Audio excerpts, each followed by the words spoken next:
Good morning, everyone. Dr. Vicky here, speaking to you from the Seeds of Transformation Healing Center. Check out this hydrangea, how it's changed colors yet again every day. Different color. It's starting to put its fall colors on. It's a little early, but I don't know. We had that heat wave in July, which is nothing compared to other people's heat waves. And August came, and you could start to feel a little bit of the fall, although I can't say it's fall weather. Today is the 12th of August. The moon is in Cancer. Moon likes being in Cancer. The moon is the ruling planet of Cancer. So we're very sensitive today.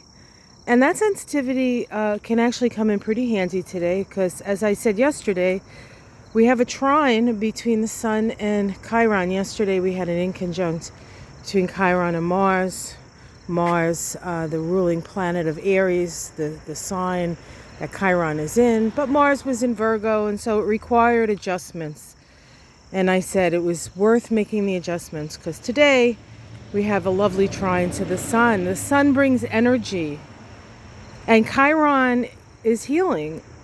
And not only does the Sun bring energy to the healing with Chiron, and it is a self-expressive, is it? Let me make sure. Yes, it's a self-expressive trine. So it's about expressing ourselves.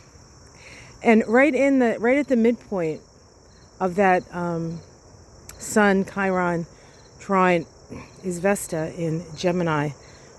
She actually makes a sextile to both the Sun and to Chiron today.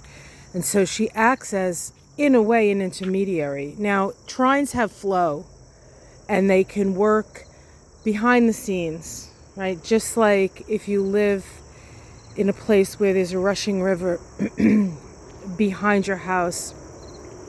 When you first move there, you hear the river all the time. But after a while, you don't hear the river. And sometimes you forget the river is back there because it becomes part of the background. And what Vesta's doing is Vesta is bringing us to the river's edge to remind us how strong the flow is. And we do really need, right? We know what kind of healing we need. We know that we need to start accepting ourselves for who we are. And we need to start aligning ourselves with our creative spark. All of those things are seen in this trine. And what Vesta does is it sort of opens up the lines of communication, Vesta in Gemini, and helps us to focus on the communication. So this is a day, if there's somebody you haven't spoken to that you've wanted to speak to, you're like, yeah, I'm thinking about this person, I wonder, this is the day to reach out because there's a lot of good conversation, a lot of understanding to come, and you might end up helping somebody resolve some issues that may or may not actually have anything to do with you. It may not be an issue between you and the person that you're talking to, but they themselves may need somebody to talk to, somebody to reflect back, somebody to understand them. And you may need that as well. So reach out to people that come into your mind that you say, I haven't talked to that person in a really long time. I think today is the day. So really a great day. And we do have, as we're in the last quarter of the moon, we moved into the last quarter on the 8th of August when the moon was in Taurus. The last quarter of the moon is about reorientation. And now as we're here, we're getting closer to the balsamic phase of the moon. In fact, we might actually be in the balsamic phase. I think today we move into the balsamic phase, which is the last phase of the sun-moon relationship.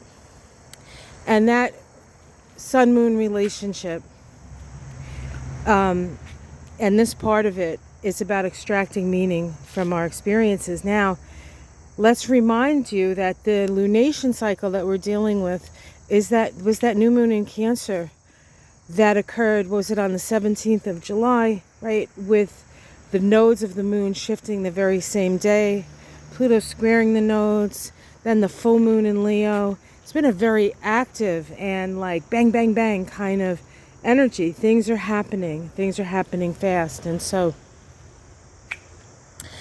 things are just happening. After what seemed like a long time of, is anything ever going to happen? Well, it's happening now, right? But today we have that opportunity to do some pretty profound healing. We have some roses coming back out. I love these roses. These are some of my favorite. These corally roses. They sort of glow. You'll be up in the kitchen, which is that rather old small window up there. That's the kitchen window, and you'll look out and you'll see these pops of corally red. Just absolutely love them. Absolutely love them. But I'm telling you, the sun's coming over the horizon here, and it's hot. Whew, it's going to be a hot day, I think. Oh boy.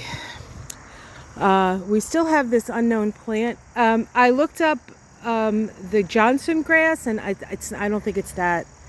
I don't think it's that. It really doesn't look like corn to me. We had this plant over by the garden last year, but I can't remember if it did anything besides what it's doing now.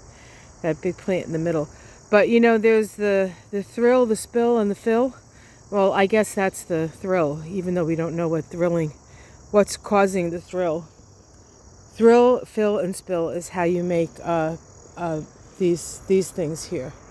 What are this kind of thing? Thrill, spill, fill. See? Hello, baby. I hear you. All right. Yeah, this is maybe a little bit too spilly. I'm gonna have to do something about that. Anyway, so that's what's going on today. So reach out and talk to somebody today. Make this world a better place if you can. I know I'm going to change that. You don't really have to touch them, but you can touch them with your words. You can touch them if you want, as long as with their permission and all. All right, I'm gonna leave on that note. We still have some hibiscus blooming here. This is crazy plant here, but loving every minute of it. Okay, guys, have yourself a great day. Remember, talk to somebody that comes into your mind, and not with the idea of like, oh, I'm gonna go heal that person, but like, just like reach out, see what happens. All right, guys, have yourself a wonderful day, and I'll see you again tomorrow morning. I did get my astrology of the next week out. There is a whole thing about the new moon coming up this week, and I will be having a moon shadows episode with Ona. We just have to get together. She's very busy moving out of her old place, moving into the new place, and moving is like one of the most stressful things, like more stressful than threat of nuclear war, I guess. It's like moving, divorce, the death of a loved one, and there's one other thing that's like the highest stressors. So let's send Ona some peaceful and loving and good juju, because yeah, I honestly wish I could go to Chicago and help her, but I just don't have the ability right now. So anyway, much love, everyone. Take care. Namaste.